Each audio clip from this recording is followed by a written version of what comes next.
Hello नमस्कार दोस्तों। कैसे हो भाई सब लोग। उम्मीद करता हूँ सभी भाई लोग अच्छे होंगे।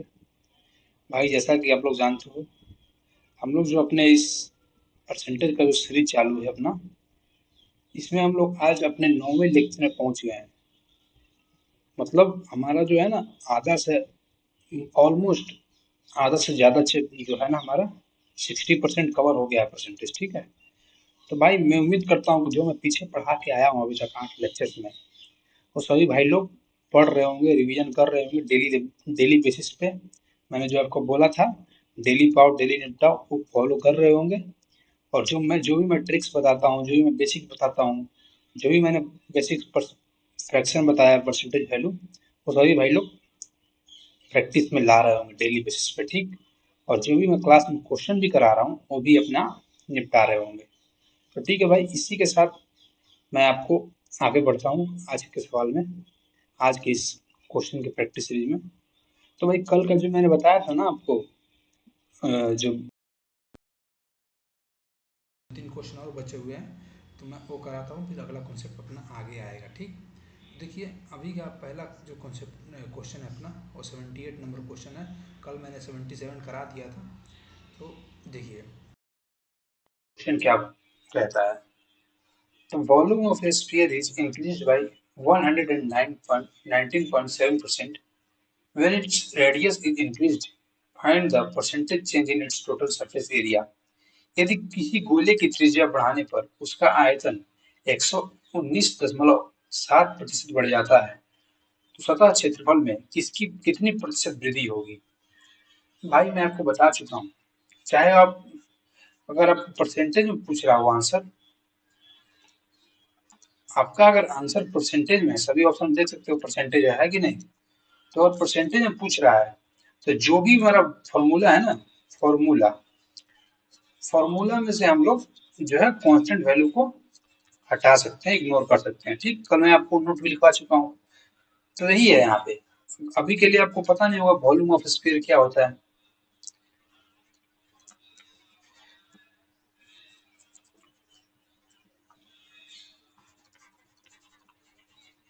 तो मैं अभी के लिए बता देता हूँ कि वॉल्यूम ऑफ स्फीयर होता है 4/3 पाई आर क्यूब। तो भाई जैसा कि आप देख सकते हो कि मैं, जैसे ही हम फॉर्मूला में से कांस्टेंट हटाएंगे, क्योंकि हमारा परसेंटेज वैल्यू पूछ रहा है, तो कांस्टेंट क्या क्या है यहाँ पे, 4/3 कांस्टेंट है, पाई मतलब 22/7 ये भी कांस्टेंट है, सिर्फ आर ही वेरिएबल है। ठीक, यही वेरिएबल है। तो हमारा जो वॉल्यूम ऑफ स्फीयर इस जहाँ पे परसेंटेज में पूछ रहा है, उस केस में वॉल्यूम बराबर हो जाएगा, वॉल्यूम ऑफ स्फीयर बराबर क्या हो जाएगा, आर क्यूब। ठीक। तो ये हमारा इस पे फॉर्मूला में करना है। ठीक। तो मैं क्या अभी क्या बोल रहा है, volume of sphere is increased by 119.7%। भाई देखिए क्या है, इनिशियल वैल्यू ले लेते हैं, एक मिनट, इधर ले लेते हैं थोड़ा जगह कम। ये देखिए इनिशियल वैल्यू है और ये अपना फाइनल वैल्यू है। तो वॉल्यूम बोल रहा है कि 119.7% जो है वॉल्यूम अपना बढ़ जाता है। मतलब अगर वॉल्यूम मान लेते हैं कि अगर पहले 100 था, कोई भी चीज अपने आप में 100% होता है, मैं बता चुका हूँ, कोई भी चीज अपने आप में 100% ही होता है।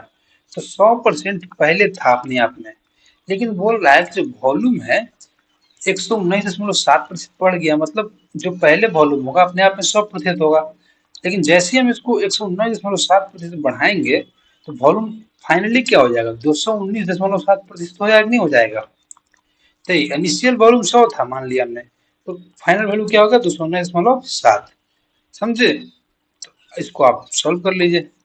तो अगर यहाँ पे पॉइंट हटाएंगे तो रेशियो है, तो इस साइड 0 चला जाएगा, तो मतलब वॉल्यूम अपना 1000 अनुपात 2197 आ गया। तो जैसा कि आपको मैं फॉर्मूला में बताया कि वॉल्यूम जो स्फीयर है इस केस में आर क्यूब के बराबर है। तो हमसे क्या पूछ रहा है, तो सतह क्षेत्रफल में कितनी प्रतिशत वृद्धि होगी। क्षेत्रफल पूछ रहा है, तो आपको क्षेत्रफल भी पता होना चाहिए ना। तो हमको देखिए, क्षेत्रफल क्षेत्रफल होता है एरिया, एरिया ऑफ स्फीयर, गोले का जो क्षेत्रफल है वो होता है 4 पाई आर स्क्वायर। तो भाई दे सकते हो कि यहाँ पे 4 पाई कांस्टेंट है, तो एरिया जो है डायरेक्टली प्रोपोर्शनल किसके आ गया, आर स्क्वायर के आगे कि नहीं। तो हमको एरिया निकालने के लिए, एरिया हमको फाइंड करने के लिए पहले हमको आर पता होगा, तभी तो हम इसका स्क्वायर करके निकाल सकते हैं ना एरिया। तो हमको पहले इसके लिए आर क्या है वो पता करना है। तो भाई आपको यहाँ से वॉल्यूम तो पता चल गया ना, वॉल्यूम हमारा क्या है, इनिशियल वॉल्यूम इतना है, फाइनल वॉल्यूम इतना है, तो हम रेडियस निकाल सकते हैं ना। रेडियस का ही क्यूब तो होता है, तो रेडियस देखिए यहाँ पे वॉल्यूम बराबर रेडियस का क्यूब है, तो रेडियस निकालने के लिए क्यूब रूट ऑफ वॉल्यूम हो जाएगा कि नहीं हो जाएगा। तो देखिए आर हमारा इनिशियल क्या होगा, इनिशियली वॉल्यूम कितना था, 1000 है ना, 1000 इनिशियल वॉल्यूम। तो 1000 का क्यूब क्या होता है, 1000 का क्यूब, क्यूब रूट क्या होता है, 10 होता है। तो इनिशियली जो हमारा है जो रेडियस वो 10 आ गया। और आपको याद होना चाहिए, आप कम से कम 25 तक क्यूब याद करिए और एटलीस्ट 50 तक आपको स्क्वायर याद होना चाहिए, ठीक ना। 1 to 50 square and 1 to 25 cube आपको याद होना ही चाहिए, कैलकुलेशन में मिलेगा बार बार ऐसी चीजें, ठीक। जैसे कि फिर देख सकते हैं आर फाइनल क्या आ जाएगा अपने पास, तो वॉल्यूम कितना है, वॉल्यूम फाइनल उसका क्यूब रूट लेना है। तो वॉल्यूम फाइनल कितना था, क्यूब रूट ऑफ 2197, क्योंकि अपने पास वॉल्यूम फाइनल यही ना है 2197, तो यही आ गया। 2197 किसका क्यूब होता है, अगर जो बच्चा याद होगा उसको 13 का होता है, समझे, तो आप याद कर लीजिएगा। इसको आप सॉल्व नहीं कर सकते एग्जाम में, करने बैठ गए तो आपको सब क्वेश्चन छोड़ना पड़ेगा। इससे बढ़िया आप एग्जाम में एक क्वेश्चन ही छोड़ दो, अगर सॉल्व करना चाहते हो ना इसका क्यूब रूट कितना होगा, तो आप मैं सजेस्ट करूंगा कि आप क्वेश्चन में इस सवाल को ही छोड़ दीजिए, आप और अपना सिलेक्शन भूल जाइए, ठीक ना। ये मैं बोल रहा हूँ वही है, जो बुरा लगे या कुछ भी लगे, भाई अगर एक करने बैठ गए एग्जाम में तो आपको 30 क्वेश्चन जो एग्जाम में है 30 क्वेश्चन मैथ का आता है सीजीएल में, इसी में आप 2-3 मिनट लगा दोगे, जो कि इतना इजी सवाल है। अगर इसमें 2-3 मिनट लगाओगे, थोड़ा सा लेवल अच्छा क्वेश्चन का आ गया तो उसमें आपको 5 मिनट लग जाएगा। तो दो ही सवाल में 8-10 मिनट लगा दोगे तो कैसे सवाल कैसे होगा, और सब्जेक्ट कहाँ जाएंगे। इसलिए मैं बोल रहा हूँ भाई आप याद कर लो, वो आपके लिए बेहतर होगा एग्जाम में। तो क्यूब रूट ऑफ 2197 कितना होता है, 13 होता है। तो रेडियस अपने पास इनिशियली 10 आ गया और फाइनल रेडियस कितना आ गया, 13 यूनिट आ गया। और हमसे क्या पूछ रहा है कि सतह क्षेत्रफल में कितने प्रतिशत वृद्धि होगी, percentage change in its total surface area. तो हमको सरफेस एरिया को क्या बताया मैंने, ये बताया यहाँ पे देखिए 4 पाई r स्क्वायर के बराबर होता है। तो एरिया डायरेक्टली 4 पाई तो कांस्टेंट है, तो डायरेक्टली प्रोपोर्शनल तो क्या आ गया, आर स्क्वायर आ गया। मतलब एरिया जो है आर स्क्वायर के, आर का जो है ना उसका स्क्वायर होगा, तो इसका स्क्वायर कितना है 100। तो इनिशियल एरिया अपने पास कितना आ गया 100, फाइनल एरिया क्या होगा 113 का स्क्वायर क्या होगा 169। तो हमारे पास पूछ रहा percentage change in total surface area, तो इनिशियली एरिया इतना था, फाइनली 169 हो गया। तो कितना बढ़ा, 100 बढ़ा, कितने पे 100 पे, इनिशियल 100 ही था ना, तो 100 पे ही बढ़ेगा ना इनिशियल लेना है से, इनटू 100%। कितना बढ़ा 69% अपना एरिया बढ़ गया, मतलब 69% का चेंज आया अपने एरिया में। तो अपना ऑप्शन नंबर बी करेक्ट है, ठीक। आप सिर्फ इसको मैं आपको मेंसुरेशन में पढ़ाने वाला हूँ सब, तो इसका टेंशन ना लीजिए, लेकिन जो भी कॉन्सेप्ट है ये तो सीखना पड़ेगा ना आपको, ये तो आगे चल के पता हो जाएगा, एग्जाम से पहले सब पूरा सिलेबस अपना कंप्लीट हो रहा है, अभी मैं चालू करने वाला हूँ 10 दिन बाद आपका एडवांस भी, ठीक। तो धीरे धीरे अपना एडवांस भी कवर होगा एक साइड से, और एक साइड से अपना अर्थमेटिक भी चलते रहेगा, ठीक। तो मैं यही बोल रहा हूँ कि आप जो बेसिक मैंने बताया बस वो आप ध्यान रखिए। पीछे मैं कल भी इसमें 7-8 क्वेश्चन करा चुका हूँ इसी कॉन्सेप्ट पे, तो आपको पता होना चाहिए कि मैं कर क्या रहा हूँ, ठीक। ये बहुत आसान था, बस हमको इतना ही सोल्व करना था, ये सब तो बकवास है, ये तो एग्जाम में करना ही नहीं है ना, ये तो मैं समझाने के लिए लिखा इतना, आपको इतना करना था और ये भी नहीं लिखना था, ये लिखोगे, पॉइंट हटा के डायरेक्ट नहीं लिख सकते हो, ये लाइन भी नहीं लिखना था, सिर्फ इतना ही करना था, ये भी नहीं लिखना था। 100 पे बढ़ेगा, जितना बढ़ेगा वही परसेंटेज इंक्रीज होता है, समझे। तो ये मुश्किल से 30 सेकंड्स भी जो बच्चा अच्छा होगा ना वो तो 10 सेकंड में कर लेगा, इस सवाल को निपटा देगा, जो फिर भी अब 10 से अगर कोई बच्चा है 20 सेकंड लेगा, ठीक। और जो बहुत अच्छा बच्चा है वो 10 सेकंड में ही कर लेगा इस सवाल को, ठीक। एग्जाम में टाइम का इंपॉर्टेंस बहुत ज्यादा होता है, इसीलिए मैं बोल रहा हूँ जो भी मैं पढ़ा रहा हूँ, जो भी कॉन्सेप्ट, जो भी ट्रिक्स बताता हूँ वो अच्छे से समझिए क्लास में, और ना समझ में आए तो घर पे जाकर जरूर देखिएगा वीडियो वापस। देखिए तो हम लोग नेक्स्ट सवाल की ओर बढ़ते हैं। देखिए क्या बोल रहा है, सेम कॉन्सेप्ट पे देखिए, जो बच्चा मैंने जो बेसिक फ्रैक्शन बताया बोलेगा 57 सही 1/7%, ये इतना लिखा हुआ है। अब बोलेगा सर ये कैसा आ गया, अरे भाई, मैंने आपको ये बता चुका हूँ बेसिक फ्रैक्शन में ना, जब मैं पढ़ा रहा था ना तो ये बताया हुआ है आपको बेसिक फ्रैक्शन में कि इसका वैल्यू कितना होता है। तो जो बच्चा पढ़ेगा उसको आसानी से याद हो जाएगा। तो बोल रहा था sale of cinema ticket is increase भाई। जो सिनेमा टिकट का सेल है ना इनिशियली इतना था, sale of cinema ticket, ticket का जो है इनिशियल सेल था, क्या बोल रहा है 57 सही 1/7% बढ़ गया। मतलब 57 सही 1/7% का जो फ्रैक्शन वैल्यू कितना होता है 4/7 होता है। मतलब 7 का 57 सही 1/7 ही 4 होता है, मतलब 4 बढ़ गया। इनिशियली सेल 7 टिकट था, तो अब टिकट का सही कितना हो रहा है 7 और 4 11 हो रहा है। ठीक, अब बोल रहा है एंड द प्राइस जो है टिकट का 16 सही 2/3% बढ़ गया। 16 सही 2/3% तो पता होगा, सबको ही पता होगा 1/6 होता है। तो बोल रहा है प्राइस इतना बढ़ गया, 6 का 16 सही 2/3% ही 1 होता है। तो प्राइस जो था इनिशियली वो 6 था, लेकिन अब फाइनली जो प्राइस है 1 बढ़ गया, मतलब 7 हो गया। तो भाई, तो इनिशियल प्राइस जो होगा टिकट का वो कितना होगा, एक टिकट का दाम 6 है और टिकट हमने 7 खरीदा, तो 7 6 42 होगा। और फाइनल टोटल प्राइस कितना होगा हमारा, टोटल जो हमारा है रेवेन्यू कितना होगा फाइनली। ऐसे ही ना होता है, मान लीजिए कि आप टिकट खरीदने गए तो एक जितना टिकट लेना है उतने टिकट और जितना प्राइस है पर टिकट वो मल्टीप्लाई ही नहीं करते हो, तभी तो हमारा रेवेन्यू खर्चा आता है। समझे, तो वही ना है, वही मैं यहाँ पे कर रहा हूँ। तो और ये फाइनल कितना है, 11 टिकट खरीदा और पर टिकट का दाम कितना है 7 रुपया, तो 11 से 11 गुने 7, तो आप रेशियो में देख सकते हो 7 से 7 कट गया, तो 6:11 आया। तो बोला कुल राजस्व में प्रतिशत परिवर्तन क्या है। तो पहले जो राजस्व था रेवेन्यू था 6 था, लेकिन फाइनली राजस्व बढ़ने के बाद जो हमारा रेवेन्यू है 11 हो गया। तो कितने बढ़ा, 5 बढ़ा। कितने पे, इनिशियली कितना राजस्व था 6, तो 6 पे इंटू 100%, तो 5/6 बच्चों मैं आपको गरज गरज के पढ़ा चुका हूँ। 83 सही 1/3% होता है बेसिक फ्रैक्शन में। और जिसको ना आ रहा है तो बेसिक फ्रैक्शन वापस जाके पढ़िए, तभी आप कर पाइएगा। हर सवाल में मैं इतना 80 क्वेश्चन करा चुका हूँ, मैं सब में बेसिक्स बता रहा हूँ। तब भी आपको ना समझ में आए तो आपको भाई बेसिक पढ़ना पड़ेगा, फिर से बेसिक वाला जो क्लास है दोबारा लीजिए जाके। ठीक, चलिए नेक्स्ट सवाल देखिए।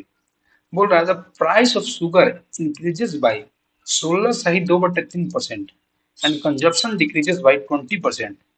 Find the percentage change in expenditure. यदि चीनी की कीमत में 16 सही 2/3% की वृद्धि होती है और खपत में 20% की कमी होती है, तो व्यय में प्रतिशत परिवर्तन ज्ञात करिए। हालांकि भाई देखिए, हम लोग जानते हैं कि जो है हमारा एक्सपेंडिचर, एक्सपेंडिचर क्या होता है, खर्चा क्या होता है। एक्सपेंडिचर मतलब खर्चा क्या होता है अपने पास, जो भी प्राइस है। हम लोग मान लीजिए कुछ दुकान में खरीदने गए, तो जो भी कोई सामान लिया, मान लीजिए हमने लिया, कुछ भी ले लीजिए, पेन ले लिया, मान लीजिए पेन लिया हमने, तो पेन का जो प्राइस होगा वो खर्चा कैसे निकालते हैं, जो प्राइस है पेन का वो इंटू कंजप्शन, मतलब कितने, कंजप्शन मतलब क्या होता है कितना, क्वांटिटी। तो जितने क्वांटिटी और एक एक जो है एक क्वांटिटी का price is equal to expenditure होता है। मान लीजिए अपने एक पेन का 5 है और हमने 6 खरीदा, तो टोटल खर्चा क्या आएगा अपने पास 6 गुने 5, क्योंकि एक का दाम 6 है और एक का दाम 5 है और हमने खरीदा कितना पेन 6, तो 6 × 5 = 30। तो यही कर रहा हूँ मैं आपको बता रहा हूँ कि इस जो क्वेश्चन है यही कॉन्सेप्ट यूज होने वाला है, एक्सपेंडिचर। तो व्यय में प्रतिशत परिवर्तन पूछ रहा है, परसेंटेज चेंज इन एक्सपेंडिचर। तो एक्सपेंडिचर निकालने के लिए पहले आपको प्राइस में और ये मल्टीप्लाई करना पड़ेगा। मेरा बताने का मतलब यही है कॉन्सेप्ट, एक कॉन्सेप्ट लिख लीजिए सब लोग। तो एक्सपेंडिचर बराबर प्राइस गुने कंजप्शन होता है। ठीक,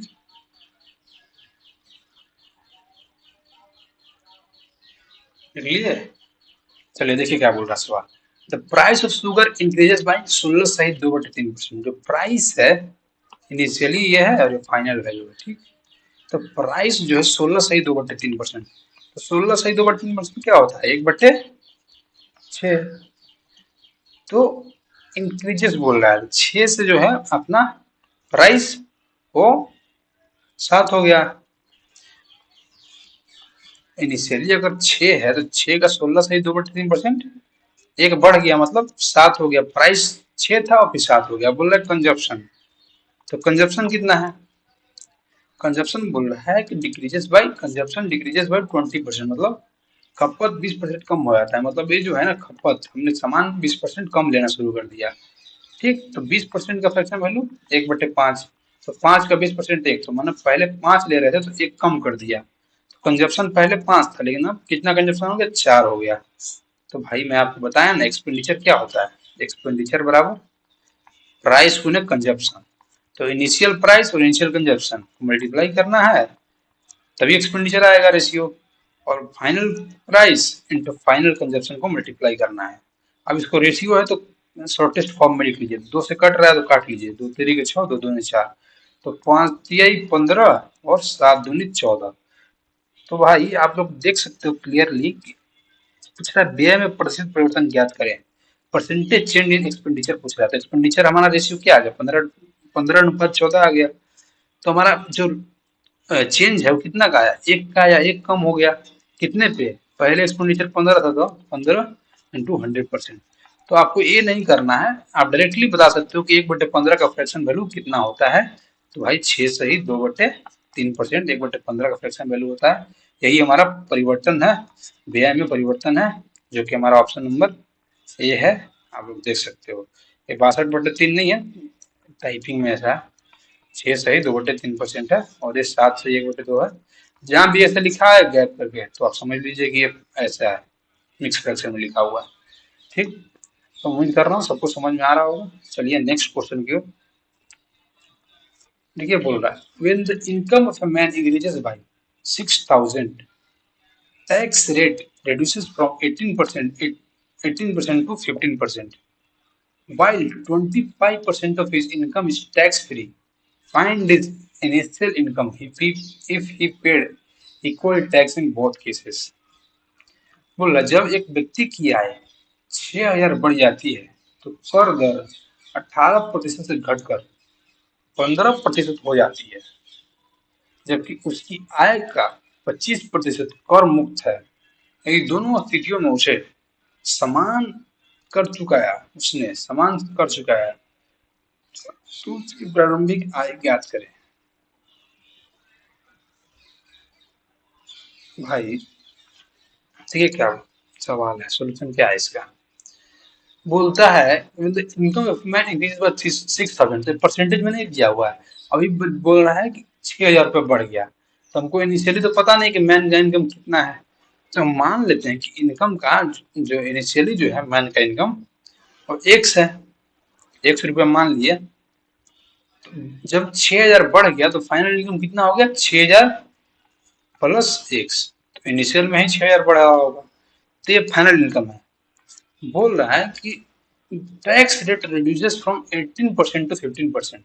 इनिशियल जो इनकम था उस पर 18% टैक्स लग रहा था, लेकिन जो 6,000 रुपये इनकम बढ़ गया इसका, तो टैक्स जो रेट है वो टैक्स है टैक्स जो रेट है वो 15% हो गया। मतलब 18 से 15 हो गया ना, बोल रहा है 18% से घटकर 15% हो जाती है, जबकि उसकी आय का 25% कर मुक्त है।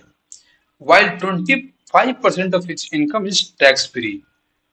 तो दोनों ये जो अब यहाँ पे जैसे ही ये बढ़ता है तो दोनों पे जो है ना, बढ़ने वाला पे भी और नहीं बढ़ने वाला, मतलब जो इनिशियल इनकम है और जो फाइनल इनकम है, दोनों इनकम का 25% जो इनकम है वो टैक्स फ्री है।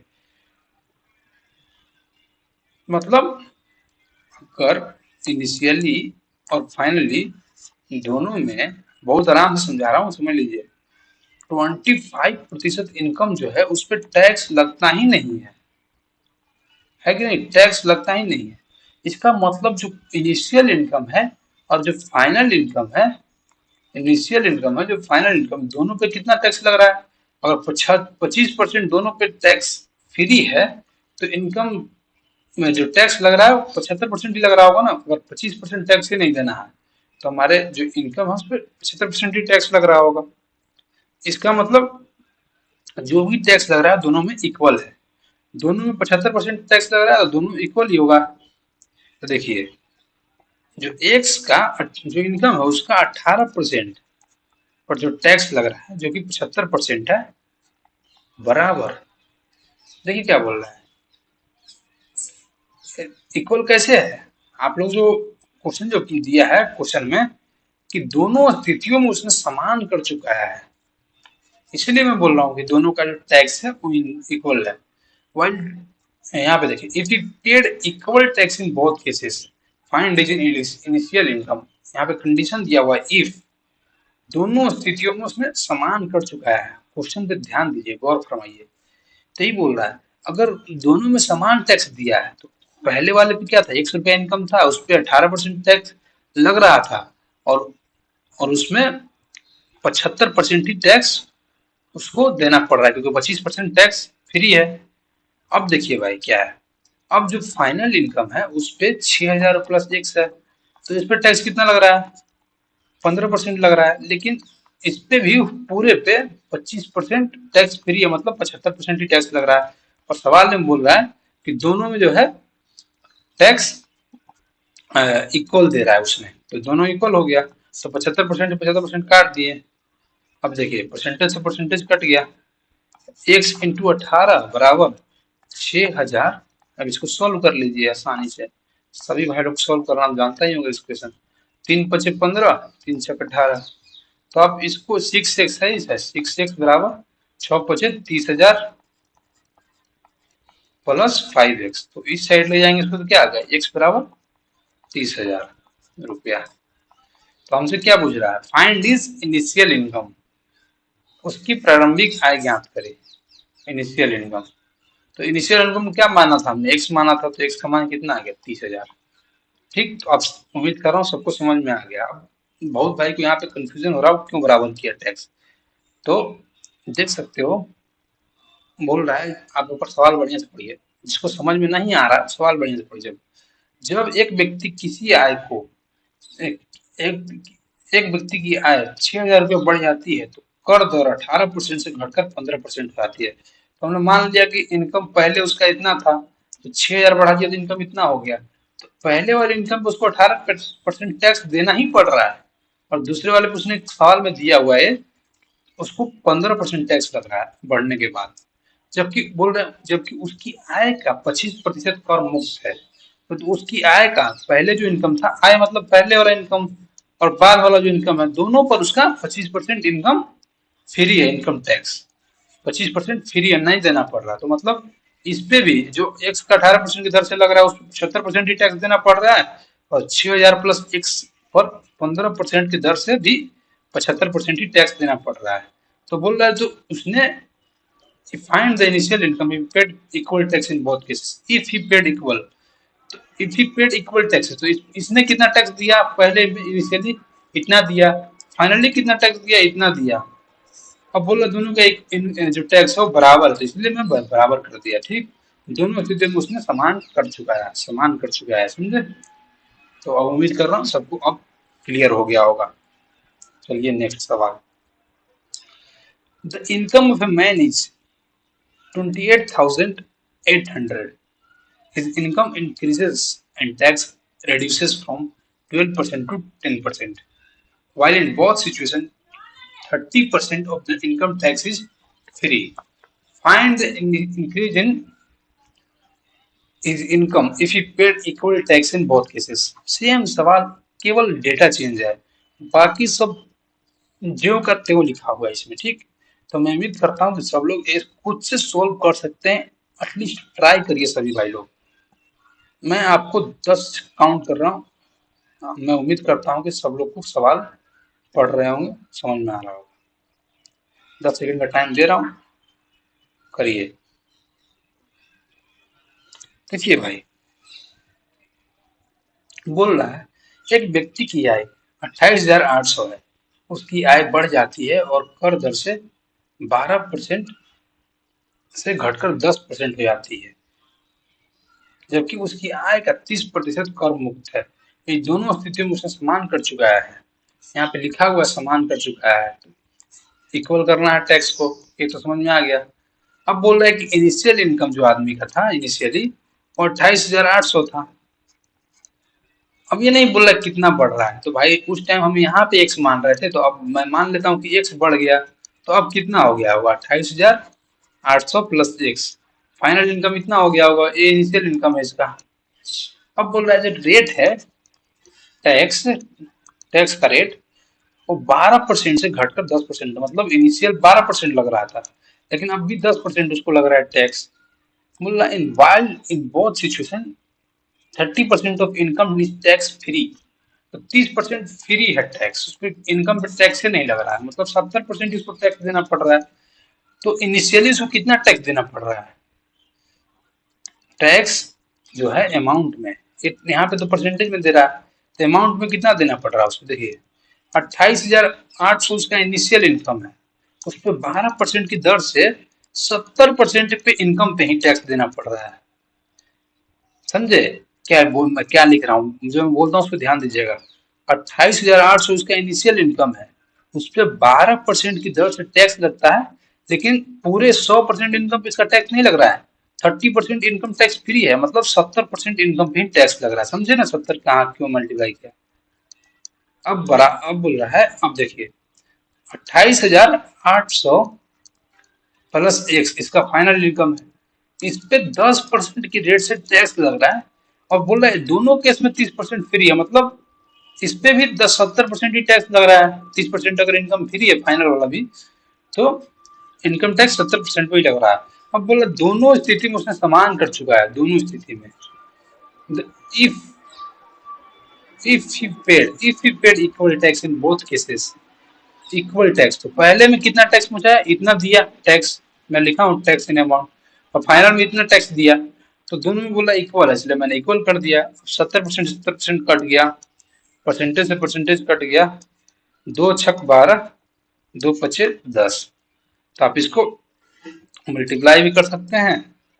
देखिए तो इसको ऐसे लिख लेते हैं, 28,800 गुना 6 बराबर 28,800 गुना 5 प्लस 5x। ठीक है, अब मैं इसको इधर लाता हूँ, मल्टीप्लाई नहीं कर रहा हूँ, आप देख सकते हो दोनों जगह 28,000 कॉमन है ना, इसलिए मैं इधर ला रहा हूँ, तो देख लीजिए 28,800 गुने 6 माइनस, इधर प्लस में इधर माइनस में आएगा, इसको गुना करेंगे तो प्लस में हो जाएगा ना, तो पूरे को लाना है एक साथ, तो 28,800 गुने 5, समझे, एक साथ लाना है, एक साथ बराबर, इस साइड वेरिएबल रख लेते हैं 5x। तो आपको सॉल्यूशन करने का मैं तरीका बता रहा हूँ, तो अब देख सकते हैं दोनों में 28,800 कॉमन है, तो 28,800 कॉमन ले ले रहे हैं, 28,800 कॉमन ले लिए, तो बचा कितना, इस साइड बचा 6 और यहाँ बचा 5 बराबर 5x। तो भाई देख लीजिए कितना आसान हो गया सोल्यूशन, तो मैं इतना लिख रहा हूँ, आपको एग्जाम में लिखना नहीं है, ठीक। 6 - 5 1 ही बचा, तो इंटू 1 बराबर 5x, तो अब x का मान आराम से निकाल सकते हैं, यहाँ से काट के देख सकते हो कितना आसान बन गया।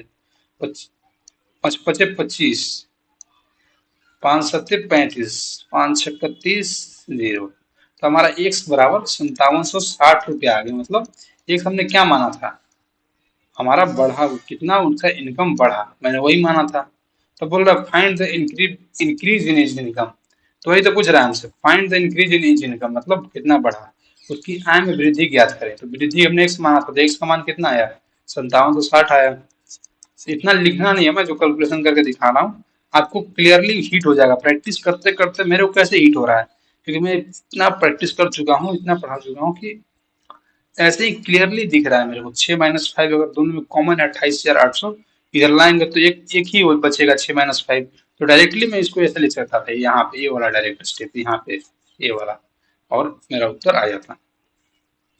ठीक है, 2 क्वेश्चन मैंने इस पे भी एकदम बिल्कुल क्लियर कट करा दिया।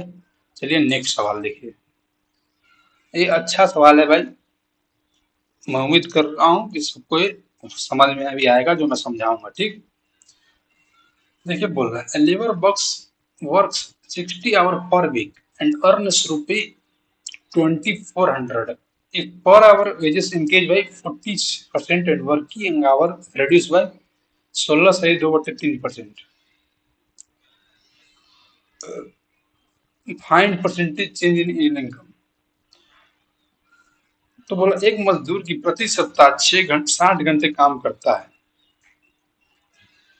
और 24 रुपए कमाता है, यदि प्रति घंटे की मजदूरी में 40% की वृद्धि होती है और कार्य समय में 16 से ही 2/3% की कमी होती है, तो इसका आय में कितने प्रतिशत की परिवर्तन होंगे, ज्ञात करें। तो बोल रहा है यदि प्रति घंटे की मजदूरी पर आवर जो है उसका मजदूरी में 40% की वृद्धि हो रहा है, मतलब इनिशियली उसका पर आवर 5 था, तो 40% 2/5 होता है, मतलब फाइनली उसका 7 हो गया पर आवर। जो इनकम है, पर आवर इनकम इतना हो गया, 5 से 7। बोल रहा है कार्य समय में 16 सही 2/3% की कमी होती है। तो कार्य समय, कार्य समय मतलब वर्क टाइम, वर्किंग टाइम जो है उसका 16 सही 2/3% कम हो जाता है, मतलब 1/6। पहले 6 था वर्किंग टाइम, तो अब 5 हो जाता है। तो भाई क्या होता है, वर्किंग टाइम इंटू जितना भी टाइम हम वर्क करेंगे और पर आवर जितना हमारा मजदूरी है, इन दोनों को मल्टीप्लाई करेंगे तभी तो हमारा टोटल इनकम आएगा। तो टोटल इनकम यही है। तो इनकम क्या आ गया अपने पास, पर आवर कितना है, 5 रुपया इनकम है, और टोटल आवर हम कितना वर्क कर रहे हैं इनिशियली, 6 आवर, तो 6 × 5 = 30 हमारा इनिशियल इनकम है। और या तो हम इसको 5 × 6 ही रहने देते हैं, क्योंकि आपको पता चलेगा क्यों ऐसा मल्टीप्लाई नहीं करना। ऐसे यहाँ पे डिफिकल्ट नहीं है, मैं मल्टीप्लाई करके भी कर सकता हूँ, लेकिन भाई मल्टीप्लाई करके भी कर सकता हूँ, लेकिन आपको समझाने के लिए, क्योंकि डाटा अगर लेंदी आ जाएगा तो आपके दिमाग में भी ये हिट करना चाहिए। तो फाइनली देखिए क्या है, इनिशियली तो मेरा इतना आ गया इनकम, फाइनल क्या है, पर आवर मजदूरी इसका 7 रुपया है, लेकिन ये जो वर्किंग आवर है इसका वो 5 ही आवर है। तो पर आवर मजदूरी गुने working hour is equal to total income, final income. तो देखिए रेशियो में 5 से 5 कट गया, इसीलिए मैं मल्टीप्लाई नहीं किया, समझे ना। अब ये तो आसान रहता तो मैं ऐसे भी सोल्व कर लेता, लेकिन लेंदी का था तो आप मल्टीप्लाई करिएगा फिर काटिएगा, तो बात क्या है ऐसे बढ़िया यहीं पे काट लीजिए, मल्टीप्लाई करने में जो टाइम बचेगा ना। तो देखिए क्या बोल रहा है, उसका परिवर्तन आय में कितना हुआ, पहले 6 था उसका आय, अब 7 हो गया, तो आय में परिवर्तन कितना हुआ, एक बढ़ गया, कितने पे, 6 पे। तो 1/6 क्या आता है, 16 सही 2/3% उसका इनकम बढ़ गया। तो हमारा उत्तर ये है, 16 सही 2/3%। ये ऐसे लिखा हुआ है, समझे ना भाई, बिल्कुल आसान था। बस केवल आपको ये कॉन्सेप्ट याद होना चाहिए, इनकम क्या होता है, जितना वर्किंग आवर है अपना into per hour income, per hour income, ठीक। जैसे कोई भी आदमी काम करता है तो 1 घंटे में उसका कितना मजदूरी, मान लीजिए 1 घंटा में उसको 20 रुपया मिलता है, और अगर 5 घंटा पर डे काम कर रहा है तो उसको टोटल इनकम कितना हो गया, 20 × 5 100 रुपया हो गया कि नहीं। सही ना, उसका इनकम हुआ दिन का, यही है ना यहाँ पे, इनकम बराबर सेम। एग्जाम्पल से भी बता दिए, अब क्लियर होगा, ठीक। देखिए भाई, जो नेक्स्ट सवाल है अपने पास, एक बहुत इंपॉर्टेंट क्वेश्चन है, इसको स्टार मार्क कर लीजिए। देखिए क्या है, सवाल बोल रहा है the work in factory increases by 50%, by what percentage must the number of workers increase to complete it in the same time the new workers are 25% more efficient। एक फैक्ट्री में काम की मात्रा 50% बढ़ जाती है यदि नए श्रमिक 25% अधिक कुशल हैं। तो काम को समान समय में पूरा करने के लिए श्रमिकों की संख्या में कितने प्रतिशत की वृद्धि करनी होगी। देखिए भाई क्या बोल रहा है, जैसे कि मतलब आपको पता होगा कि जो भी मैन है मतलब वर्कर, और जो इफिशियंसी है वर्कर का मतलब कार्य क्षमता, वर्कर जो कार्य करता है और उसका कार्य क्षमता, उन दोनों को मल्टीप्लाई करेंगे तभी तो टोटल वर्क आएगा। मतलब कोई आदमी, एक आदमी, जितने आदमी है नंबर ऑफ वर्कर, मान लीजिए उसका एफिशिएंसी 5 है, तो एक आदमी का एफिशिएंसी 5 है और टोटल वर्क में 5 है, तो टोटल वर्क कितना हुआ, 30। समझे, एक ये इसका मतलब। तो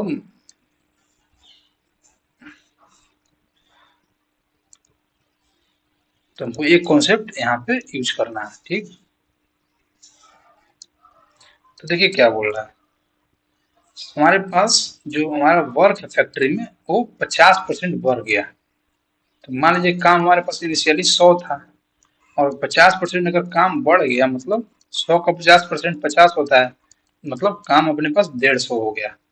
बोल रहा इफिशियंसी भाई what percentage must the number of worker, तुमको वर्कर के बारे में कुछ नहीं पता है, ठीक। बोल रहा है by what percentage the number of workers increased to complete it in the same time if the new workers are 25% more efficient। 25% क्या होता है, 1/4। तो पहले अगर 4 था एफिशिएंसी एक आदमी का, तो अब जो एफिशिएंसी है एक बढ़ के 5 हो गया है। तो भाई कितने से यहाँ वर्कर कितना लें यहाँ पे, आप ही बताइए कॉमन सेंस यूज करके, कि अगर यहाँ पे कितना वर्कर लें कि एक वर्कर का अगर इफिशियंसी 4 है तो मल्टीप्लाई करने पे 100 आ जाए। तो सभी भाई को पता चल गया वो कितना लें, 2500 पे 100, मतलब इनिशियली जो वर्कर है अपने पास 25 है। ठीक, तो बोल रहा है कि हम कितना वर्कर बढ़ा दें कि हमारा काम जो है पहले जितना टाइम लगता था उतने टाइम में ही हो जाए। तो इस 150 जो वर्क हुआ अपना फाइनल जो वर्क है वो 150 है। तो अब हमको जो है 150 में तो 100 जो काम है वो पहले वाला आदमी करेगा, क्योंकि 100 काम तो इनिशियली था ही। तो बचा 50 आदमी है, 50 काम हमने जो बढ़ाया है वही तो जो नया आदमी है वो करेगा। तो नया आदमी का एफिशिएंसी कितना है, 5 है। तो कितने नए आदमी चाहिए हमको उस काम को करने के लिए, 10। तो 10 आदमी चाहिए नए, मतलब नंबर हमको कितने आदमी बढ़ाना है, 10 आदमी बढ़ाना है। कितने पे, इनिशियली वर्कर कितना था, 25 था, इंटू 100%, कितना आया, 25 को 100, 40 वर्कर हमको बढ़ाना है, समझे। यही हमारा 40% वर्कर परसेंटेज में हमको बढ़ाना है, परसेंटेज में पूछ रहा है। ठीक, तो आपको देखिए क्या मैं बताया, जो है यहाँ पे बोल रहा है कि हमारे पास जो वर्क है वो 50% बढ़ा गया। तो हमको इनिशियल वर्क नहीं पता है, तो हमने मान लिया इनिशियल वर्क मेरे पास 100 है, 50% बढ़ाने के बाद अपना जो फाइनल वर्क है 150 हो गया। अब बोलता है वो क्वेश्चन कि पहले वाले का जो इफिशियंसी था वो 25% बढ़ गया है नया वाले को। तो अगर 25% का फ्रैक्शन वाले ऊपर 4 होता है, तो पहले 4 था, तो अब जो बढ़ने के बाद नया का जो इफिशियंसी होगा 5 होगा।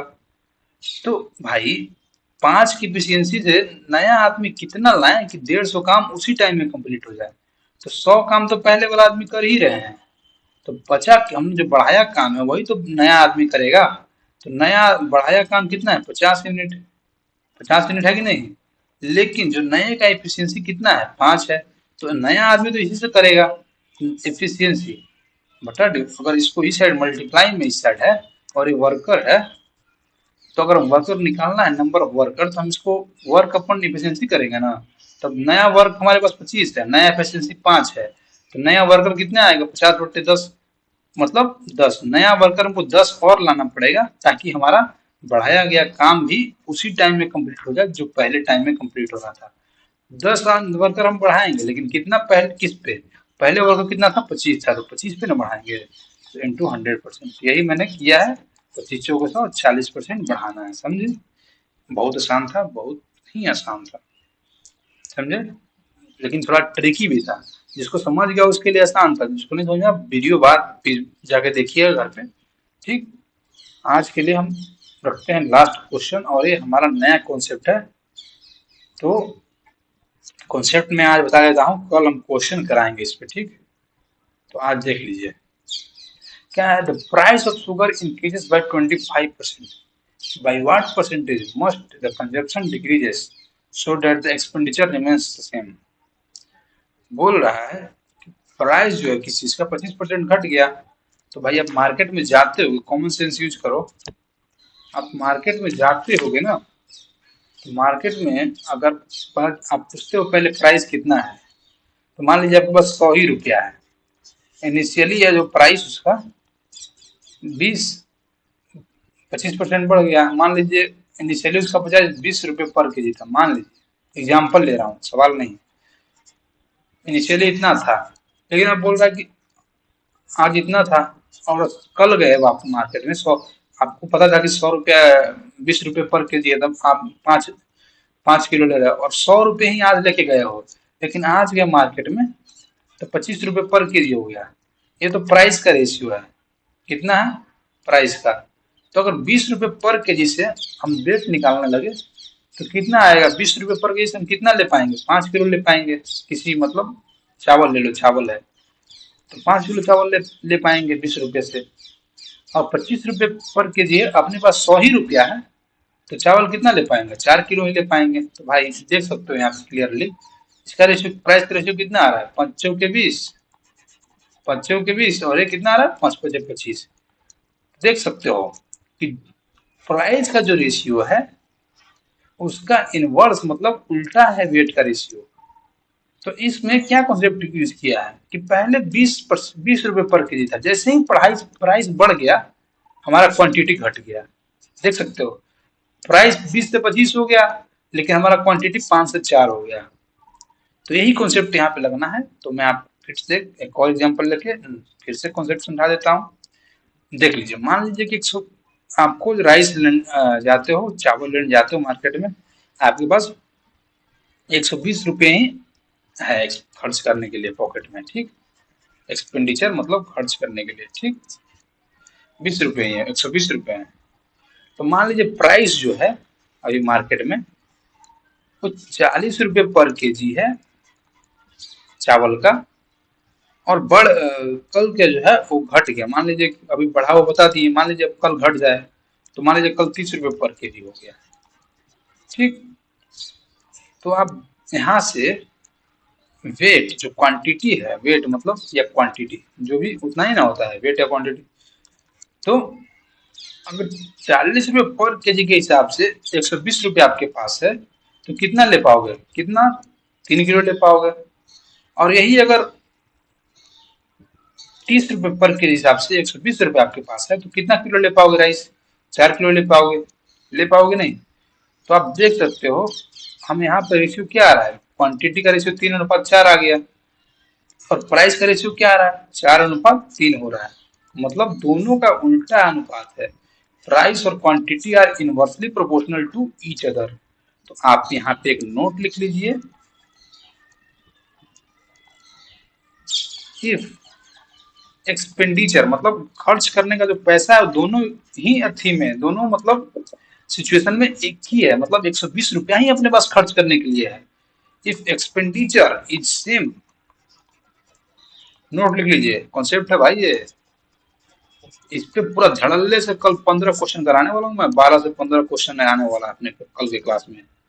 तो इसके लिए तैयार रहिए, बहुत आसान है, बहुत आसान, आपको अभी दिखेगा इस क्वेश्चन में सॉल्व कराऊंगा। तो यहाँ पे एक्सपेंडिचर इज सेम, देन तो क्या बताया मैं, क्वांटिटी का जो रेशियो है, क्वांटिटी का जो रेशियो है इनवर्सली प्रोपोर्शनल टू प्राइस, मतलब जो भी रुपये में दिया होगा कैसे भी। तो क्वांटिटी और प्राइस का उल्टा आ रहा है कि नहीं आ रहा है, देख सकते हो। तो यही कॉन्सेप्ट है, आप नोट कर लीजिए और हम क्वेश्चन करते हैं आगे। एक ही क्वेश्चन आज कराऊंगा इस क्लास में, अगले क्लास में इस पे 12 से 13 क्वेश्चन आने वाला है और सब मतलब धड़ल्ले से चुटकी में से बजाते कर दोगे, ठीक। चलिए देखिए, मैं क्वेश्चन बताता हूँ, नोट कर लीजिए होगा सब। देखिए क्या बोल रहा है, the price of sugar increases by 25%। Price जो है कितने से बढ़ गया, 25%। तो इनिशियली प्राइस और फाइनल प्राइस 25%, 1/4 होता है, तो इनिशियली 4 था तो बढ़ के कितना हो गया, 5 हो गया। By what percentage must the consumption decrease so that the expenditure remains same. तो मैं आपको क्या बताया अभी कॉन्सेप्ट में बता के आया हूँ कि प्राइस और जो क्वांटिटी का कंजप्शन है दोनों का जो रेशियो होता है इनवर्स होता है। तो क्वांटिटी का कंजप्शन क्या आएगा, क्वांटिटी और या कंजप्शन का रेशियो क्या आएगा, क्वांटिटी जो भी हम लेंगे उसी को तो कंजप्शन बोलते हैं, दोनों सेम ही है। तो इसका उल्टा आएगा, मैं जस्ट ही आपको बता के आया हूँ कॉन्सेप्ट में। तो बोल रहा है जैसे ही प्राइस बढ़ा कंजप्शन अपना घट गया, घट गया कि नहीं घट गया, 5 था पहले अब 4 हो गया। तो बोल रहा है by what percentage must the consumption decrease so that expenditure remains same. खर्च करने के लिए यहाँ पे दिया हुआ है, यहाँ पे ये वाला जो है ना एक्सपेंडिचर रिमेन्स सेम, ये होगा ना, अगर ये कंडीशन है तभी हम ये वाला कॉन्सेप्ट यूज कर सकते हैं, ठीक ना। एक्सपेंडिचर यहाँ पे सेम दिया हुआ है, इसीलिए प्राइस का रेशियो और कंजप्शन या क्वांटिटी का रेशियो दूसरे का इनवर्सली प्रोपोर्शनल है, ठीक। तो बोला कितना कम हो गया कंजप्शन, तो एक कम हो गया कितने पे, 5 पे।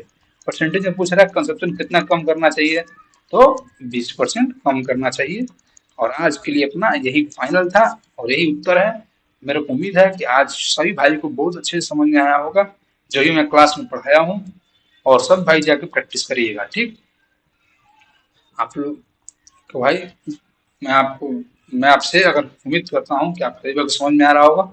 और अगर समझ में आ रहा है भाई तो हमारे चैनल रफ्तार क्लासेस को सब्सक्राइब करिएगा यूट्यूब पे और टेलीग्राम चैनल पे भी। और जो भी डाउट हो हमारे कमेंट सेक्शन में डालिए, हम लोग कमेंट पढ़ते हैं, ठीक है ना। हमारी टीम भी कमेंट पड़ती है। तो जो भी डाउट है आप क्लियर करवा लीजिए, कभी डाउट अपने माइंड में नहीं रखना है, ठीक ना।